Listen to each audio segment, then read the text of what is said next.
আসসালামু আলাইকুম রহমতুল্লাহি বারাকাত। ফোর্স এগ্রোর এটা নতুন একটি মাঠ।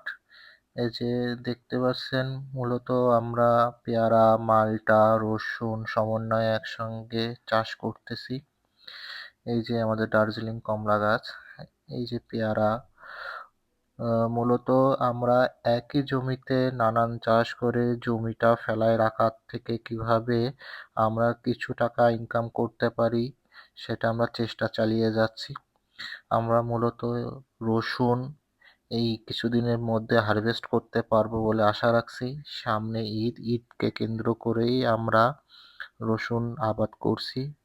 সামনে দেখতে পাচ্ছেন ওই বড় বড় ওইগুলা হচ্ছে আমাদের পেয়ারা বাগান। এখানে মূলত আমাদের 3.5 বিঘা মতো জমি আছে। এই যে আমি আস্তে আস্তে আপনাদেরকে দেখাবো আমাদের পেয়ারা বাগানটা। মোটামুটি আমরা ছোট গাছ থেকে শুরু করে বড় গাছ সকল গাছেই পিপি মারছি।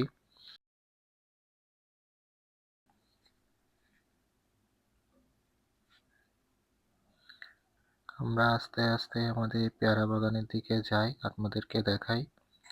আলহামদুলিল্লাহ, অসংখ্য পরিমাণ পিপি মারছি।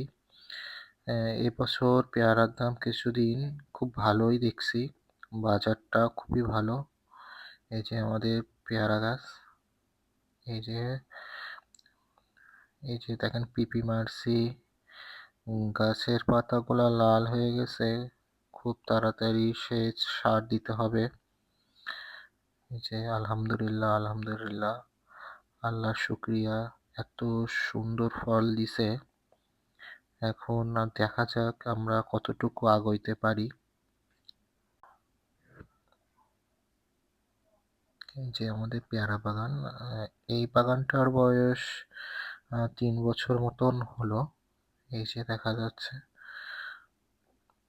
এখানে আমাদের মোটামুটি সব থাই 5 পেয়ারা লাগানো আছে।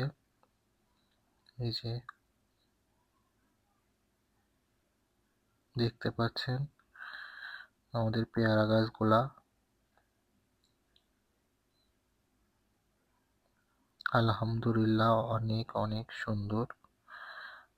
আপনারা সবাই দোয়া করবেন আমাদের জন্য, আমরা যেন সুন্দরভাবে অর্গানিক কৃষি করতে পারি।